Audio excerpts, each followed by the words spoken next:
Everyone, this is Rekha Kushwaha and welcome to info teaching. हाजिर हूँ आप सभी के सामने एक न्यू टॉपिक के साथ, न्यू क्लास के साथ और इम्पोर्टेंट प्रीवियस ईयर के क्वेश्चंस के साथ। तो सबसे पहला क्वेश्चन जो मेरे सामने अभी तक सबसे ज्यादा पूछा गया है कि मैम जो पार्ट 6 है लैंग्वेज कॉम्पिटेंसी टेस्ट EMRS की जो हमारी सीरीज चल रही है उसके हिसाब से जो हमारा पार्ट 6 आएगा TGT और PGT सेक्शन में, तो उसमें हमें कैसे मतलब कि एक तरीके से पास करना है, कितने मार्क्स होने चाहिए और एक्चुअल में हम कैसे या किस प्रकार के क्वेश्चंस की तैयारी अच्छे से करें।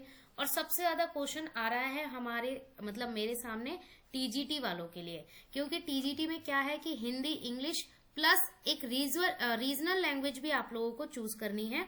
ठीक है, जब आप एग्जाम देंगे तो वहां पर आएगा आप लोगों के सामने पार्ट 6 में रीजनल लैंग्वेज का भी ऑप्शन। तो ये चीज कैसे चूज करोगे, कौन से आप लोगों को मतलब किस तरीके से पेपर देना है, तो वो बहुत ज्यादा एक तरीके से क्वेश्चन बन गया है मेरे सामने। तो मैंने सोचा कि भाई डिटेल में सारी चीजें आप लोगों को समझा दूं और साथ के साथ प्रीवियस ईयर के क्वेश्चन मैंने यहाँ पर लिए हैं। ये वाली सीरीज की जो PDF है आप लोगों को ग्रुप में मिल जाएगी ताकि आप लोग सेल्फ सॉल्व कर लेना प्रैक्टिस के अकॉर्डिंग। ऑलरेडी मैं मॉक टेस्ट 2 प्रोवाइड करवा चुकी हूँ, वहां पर आप लोग अपनी तैयारी कंटिन्यू करने के लिए लिंक डिस्क्रिप्शन में दे रखा है, वहां से ज्वाइन कर लीजिए और अपनी तैयारी कंटिन्यू कीजिए। तो चलिए स्टार्ट करेंगे। सबसे पहले तो आ जाते हैं हम PGT सेक्शन में। तो PGT सेक्शन का कोई भी फंडा नहीं है, कोई भी दिक्कत वाली बात नहीं है, पूरा की पूरा साफ साफ दे रखा है इसके अंदर कि ये तो बिल्कुल क्लियर है कि पार्ट 6 में आप लोगों को लैंग्वेज कॉम्पिटेंसी टेस्ट में जर्नल हिंदी और जर्नल इंग्लिश 2 सेक्शन मिलेंगे, जिसमें 10-10 क्वेश्चन आएंगे, यानी कि 20 मार्क्स का ये पोर्शन है पूरा। ठीक है, हिंदी और इंग्लिश दोनों के 20 क्वेश्चन होंगे, यानी कि 10 मार्क्स का ईच एक सब्जेक्ट बनेगा, मतलब इंग्लिश और हिंदी के हिसाब से अलग अलग। ठीक है, इसमें आप लोगों को सिर्फ PGT वालों के लिए बता रही हूँ ये बात, इसमें आप लोगों को सिर्फ और सिर्फ 20 में से 8 मार्क्स लेकर आने हैं। 8 मार्क्स लेकर आने, इट मीन्स कि आप लोगों को इंग्लिश के सेक्शन में 10 में से 4 नंबर लेकर आने हैं और हिंदी के सेक्शन में भी 10 में से 4 नंबर ही लेकर आने हैं। ठीक है, तभी आप क्वालिफाइंग माने जाएंगे इसमें। और 4 से कम है आपके 2 या 3 नंबर हैं तो आप क्वालिफाइंग नहीं माने जाएंगे। 4 से ज्यादा है वो चलेगा। लास्ट यहाँ पर 4 दे रखा है और इन्होंने बोला गया है कि दोनों में ही पास होना जरूरी है। एक चीज और मैं बता दूं, ये चीज ऑलरेडी मैंने पहले की क्लासेस में बताई है कि ये वाला जो सेक्शन है, पार्ट 6 वाला जो सेक्शन है, ये एक तरीके से क्वालिफाइंग नेचर है। मतलब आप लोगों को सिर्फ और सिर्फ इसे क्वालिफाई करना है, इस सेक्शन को बस क्वालिफाई करना है। अगर आपने ये सेक्शन, ये वाला पार्ट क्वालिफाई नहीं किया तो बाकी के ऊपर पार्ट्स में आपने चाहे फुल में से फुल मार्क्स क्यों ना लिए हों तो आप एलिजिबल नहीं माने जाएंगे, क्वालिफाइंग नहीं माने जाएंगे। ठीक है, तो ध्यान रखना पार्ट 6 करना जरूरी है आप लोगों का। इंग्लिश और हिंदी के क्वेश्चन करने जरूरी हैं, सिर्फ और सिर्फ इतने मार्क्स लेकर आने। और मेरे हिसाब से आप TGT और PGT लेवल, इतने हायर लेवल की प्रिपरेशन कर रहे हैं, आपने बहुत सारी तैयारियां की होंगी, पढ़ाई की होगी, तो उस हिसाब से आप लोगों इजीली क्वालिफाई कर लेंगे इसको। तो इस चीज को याद रखना, ये दिमाग में मत बिठाना कि हम इस सेक्शन को नहीं करेंगे, पार्ट 6 को छोड़ देंगे। छोड़ना नहीं है। अगर आप इसमें फेल हैं तो मतलब पूरा पेपर आप लोगों का फेल ही माना जाएगा, इस बात को ध्यान में रखना। इस चीज को ऑलरेडी मैं पहले की क्लासेस में भी बता चुकी हूँ। अब ये हो गया PGT सेक्शन की बात। OMR हमारा बेस पेपर रहेगा, पेन पेपर टेस्ट मतलब मोड के हिसाब से रहेगा। 100 क्वेश्चन यहाँ पर इन्होंने बताया है कि सिर्फ और सिर्फ 100 मार्क्स के हिसाब से आप लोगों का एक तरीके से एलिजिबल पॉइंट काउंट होगा इसके अंदर। बट पार्ट 6 आप लोगों का क्वालिफाई करना जरूरी है, इस चीज को याद रखना।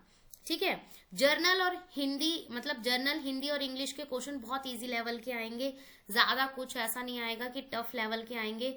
और जो अपोजिट है, सिमिलर वर्ड्स हैं, फिल इन द ब्लैंक्स हैं, टेंस है, वर्ब हैं, ये सारी चीजें आएंगी, ज्यादा कुछ नहीं आएंगी। तो उस हिसाब से आप लोग तैयारी अपनी थोड़ी सी इस पर भी ध्यान दे देना। बाकी मॉक टेस्ट में प्रोवाइड करवा रही हूँ, एक मैंने मॉक टेस्ट प्रोवाइड करा दिया, वहां से प्रैक्टिस और अच्छे से कर लेना। ठीक है, अब सबसे ज्यादा जो दिक्कत आ रही है मेरे सामने, बहुत सारे कैंडिडेट्स ने ये क्वेश्चन पूछा है कि TGT सेक्शन में क्या मतलब कि करना है। एक्चुअल में बहुत सारे कैंडिडेट का ये क्वेश्चन है।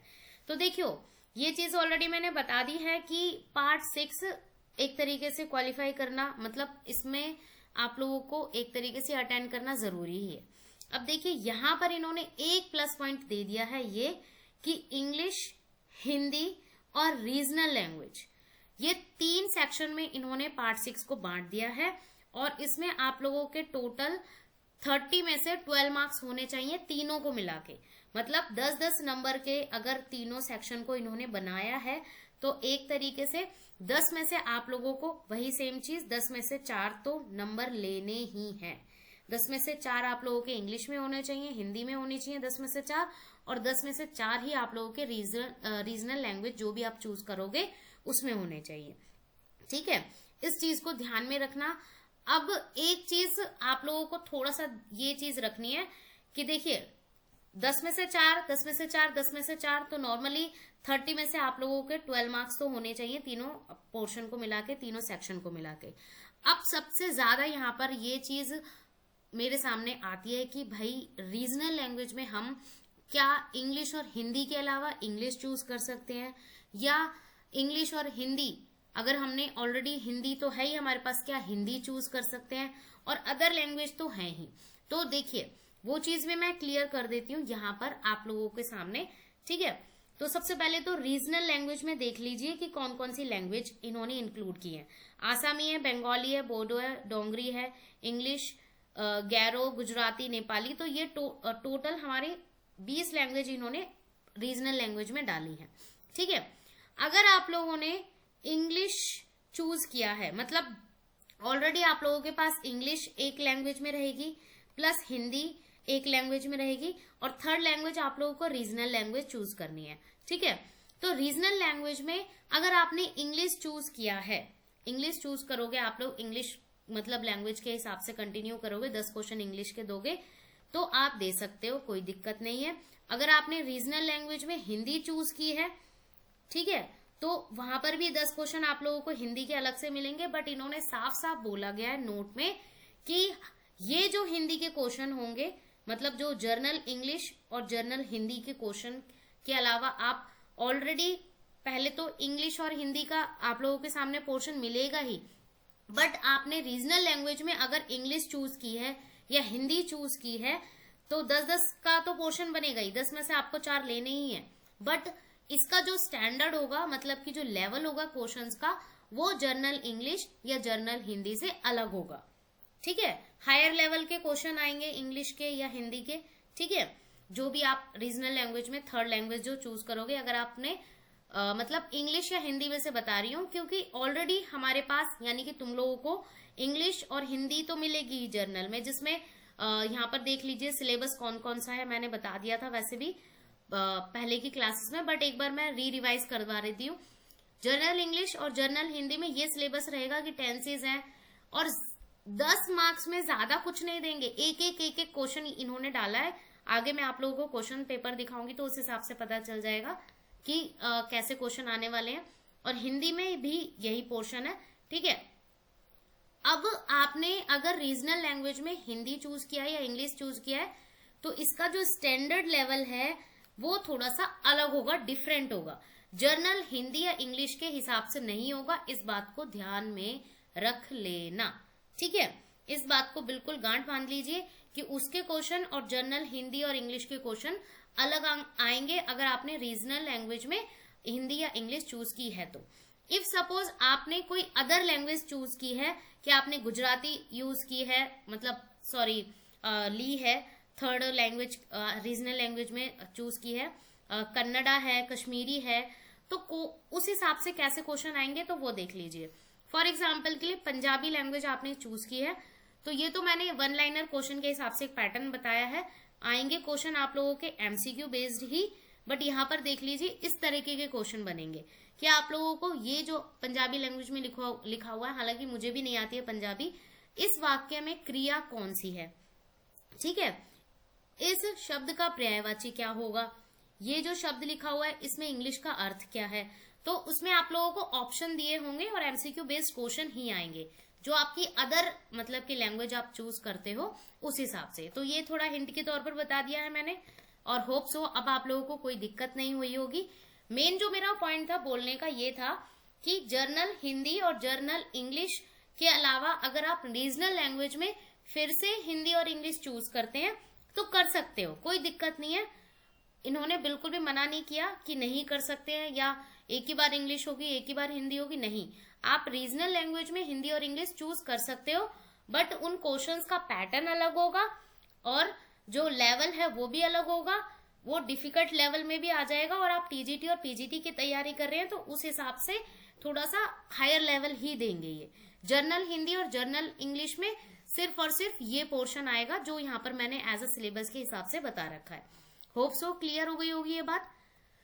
और यहाँ पर हिंट के तौर पे मैंने बता दिया है कि आप अदर जो रीजनल लैंग्वेज चूज करते हैं उसके कैसे क्वेश्चंस बनेंगे, तो वो भी आप लोगों को, जो पंजाबी हैं, पंजाबी कोई कैंडिडेट है तो उसको पता चल गया होगा, अगर उनको पंजाबी प्रॉपर तरीके से आती है, समझ आती है, देखना पढ़ना लिखना सब कुछ आता है, तो उस हिसाब से आप लोग देख लेंगे, एमसीक्यू बेस्ड क्वेश्चन ही आएंगे, ठीक है। बट हिंट के तौर पे मैंने आप लोगों को बता दिया ये। अब देखिए, सिर्फ और सिर्फ मैं टीजीटी और पीजीटी के हिसाब से बता रही हूँ। ये जो पोर्शन मैं मतलब यहाँ पर शो कर रही हूँ, ये जो क्वेश्चन है, तो देखिए जर्नल हिंदी और जर्नल इंग्लिश दोनों में ही 10-10 मतलब मार्क्स के क्वेश्चन आने वाले हैं, ठीक है। तो ऐसा पेपर आएगा, ऐसा मतलब कि पूरा क्वेश्चन पेपर बनेगा। अपठित गद्यांश, छोटा सा एक आप लोगों को गद्यांश दे देंगे, ठीक है। उसके रिलेटेड 3 क्वेश्चन हो गए, विलोम शब्द है, पर्यायवाची शब्द है, शब्द युग्म है, समास हो गए, सही वर्तनी। ज्यादा डिफिकल्ट लेवल ये लोग देंगे नहीं, टीजीटी और पीजीटी, जो जर्नल हिंदी वाले पोर्शन के हिसाब से बता रही हूँ। आप लोग इसकी तैयारी सेल्फ करना, इसकी पीडीएफ मैं ग्रुप में शेयर कर दूंगी, सेल्फ तैयारी कर लेना, और एक हिसाब से आप लोगों को पैटर्न पता चल जाएगा कि जर्नल हिंदी और इंग्लिश में कैसे या किस तरीके के क्वेश्चन आने वाले हैं, ठीक है। तो जैसे यहाँ पर एक क्वेश्चन दे रखा है, सप्ताह में एक बार प्रकाशित होने वाला के लिए कौन सा शब्द यूज करते हैं, ठीक है। तो ऐसे क्वेश्चन हो गए जो मतलब कहीं ना कहीं जर्नल हिंदी को ही बिलोंग करते हैं। और ये क्वेश्चन तो आप इजीली मेरे हिसाब से 10 में से 10 भी ले सकते हो, अगर आप लोग मतलब अच्छी पकड़ है आप लोगों की ग्रामर पोर्शन पे, तो आप इजीली 10 में से 10 ले सकते हो। बट लास्ट आप लोगों को 4 नंबर तो लेने ही है, 4 से कम हुए, 2 या 3 हुए और नेगेटिव मार्किंग भी है, तो इस चीज के हिसाब से भी याद रखना कि आप लोगों को एग्जैक्ट सही आंसर ही टिक करना होगा, ठीक है। अब चलते हैं जर्नल इंग्लिश की ओर। टीजीटी और पीजीटी दोनों ही सेक्शन की बात कर रही हूँ कि इस तरीके से जर्नल इंग्लिश में क्वेश्चन आएंगे। इसके आंसर टिक नहीं है, बट आप लोग सेल्फ प्रैक्टिस करेंगे तो आप लोगों को पता चल जाएगा कि किस तरीके के क्वेश्चन आएंगे। बुक के बारे में मैं ग्रुप में बता दूंगी। 2 कैंडिडेट्स ने मुझे बुक के बारे में पूछा था कि मैम कौन सी बुक, वैसे तो यूथ कॉम्पिटिशन वाली एक बुक है जिसकी पीडीएफ मैंने शेयर भी की थी, और एक और हमारे एडमिन है उन्होंने भी शेयर की थी बुक का जो पीडीएफ था। वैसे यूथ कंपटीशन वाली भी कर सकते हैं, और भी अगर आपके पास ऑलरेडी है या किसी ने रिकमेंड किया तो वहां से भी तैयारी कर सकते हैं। मेन जो आप लोगों का लास्ट टाइम यानी कि जो लास्ट 20-30 डेज बचे हैं, उस हिसाब से आप लोगों को सिर्फ और सिर्फ मॉक टेस्ट और प्रीवियस ईयर के पेपर ले लीजिए। याद रखना प्रीवियस ईयर का पैटर्न अलग है, ठीक है। प्रीवियस ईयर में 150 मार्क्स के अकॉर्डिंग का पैटर्न बना हुआ है, उस हिसाब से क्वेश्चन बने हुए हैं। बस एक पैटर्न वहां से देख लीजिएगा कि कैसे क्वेश्चन आए थे प्रीवियस ईयर में 2023 में, और इस बार 2025 का पैटर्न अलग है, तो क्वेश्चन का एक हिंट मिल जाएगा आप लोगों को कि ऐसे क्वेश्चन आते हैं। बाकी आप लोग सेल्फ इनकी प्रैक्टिस कर लेना, पीडीएफ मैं ग्रुप में शेयर कर दूंगी। तो यहाँ पर देख लीजिए इंग्लिश में कौन कौन सी चीजें आई हैं, टेंस हो गए, वर्ब हो गए, ठीक है, सिनोनिम्स हो गए, फिल इन द ब्लैंक्स हो गए। तो ये सारी की सारी चीजें आप लोगों को सेल्फ प्रैक्टिस करनी ही पड़ेंगी। बाकी मैं आगे कुछ ऐसा पैटर्न देख रही हूँ जहां पर मैं क्वेश्चन लाइव क्लास करवा दूं, कुछ मैराथन क्लास करवा दूं, तो उसके लिए आप लोग कमेंट सेक्शन में मुझे बता देना कि क्या होना चाहिए क्या नहीं। बट मैं ज्यादा फोकस कर रही हूँ कि आप लोग ज्यादा से ज्यादा सेल्फ प्रैक्टिस करो, क्योंकि मॉक टेस्ट मैंने प्रोवाइड करवाए हैं और इस क्लास का जो ये प्रीवियस ईयर का पेपर मैंने उठाया उस हिसाब से आप लोग इसकी भी तैयारी कर लेना। तो मैं ज्यादा से ज्यादा चाहती हूँ कि आप लोग सेल्फ प्रैक्टिस करें। हाँ, डाउट्स वगैरह पूछ सकते हैं, डाउट्स में कोई दिक्कत नहीं रहेगी, ग्रुप में पूछिए आप जो भी डाउट्स हैं आप लोगों के, किसी क्वेश्चन से रिलेटेड है या किसी टॉपिक से रिलेटेड है तो वो पूछ लीजिए, ठीक है। और सिलेबस के हिसाब से मैं टॉपिक वाइज इसलिए एक्सप्लेन नहीं कर रही हूँ क्योंकि अब हमारे पास सिलेबस को कंप्लीट करने का इतना टाइम नहीं बचा है। अब हमारे पास सिर्फ और सिर्फ जो इम्पोर्टेंट टॉपिक्स हैं, जो हिंट के तौर पर ऑलरेडी मैंने बता दिए हैं, उस हिसाब से तैयारी करनी है, उन चीजों को समझना है, ठीक है। और एक चीज और आप लोगों को लास्ट टाइम मतलब लास्ट मिनट में ये चीज बताऊंगी, जितना हो सके अगर आपने एक मॉक टेस्ट क्लियर कर लिया, मतलब कर लिया, आप लोगों के बहुत सारे क्वेश्चन गलत थे या सही थे, जो भी उसका पैटर्न बना है, तो जब तक वो बिल्कुल प्रॉपर तरीके से सही नहीं हो जाता है उसकी रिवीजन छोड़नी नहीं है। मतलब ऐसा नहीं है कि एक आपने सॉल्व कर दिया उसमें बहुत सारे क्वेश्चन गलत थे तो हम सेकंड मॉक टेस्ट पे पहुंच गए, नहीं, घोल के पी लेना एक एक मॉक टेस्ट को, जो भी आपको जहां से भी प्रोवाइड हो रहे हैं, मैं भी करवा रही हूँ, यहाँ पे भी मिल रहे हैं, आप बुक से भी कर रहे हैं, तो आप लोग घोल के पी लेना एक एक मॉक टेस्ट को। ऐसा नहीं है कि जल्दी जल्दी भागना है, एक एक चीज को समझते हुए कंटिन्यू करना, ठीक है। तो ये चीज मुझे बतानी थी इस क्लास में, और एक मॉक टेस्ट इसके थ्रू भी मिल गया है। तो नेक्स्ट क्लास लेकर आऊंगी मैं, और उसमें कुछ सिलेक्टेड पॉइंट लेकर आऊंगी, कंप्यूटर का लेकर आऊंगी, क्योंकि कंप्यूटर से रिलेटेड भी बहुत सारे कैंडिडेट्स ने क्वेश्चन पूछे हैं कि कौन कौन से किस तरह के क्वेश्चन आ सकते हैं, तो वो क्लास रहेगी हमारी next. So thanks for watching, keep learning, मिलते हैं नेक्स्ट क्लास में।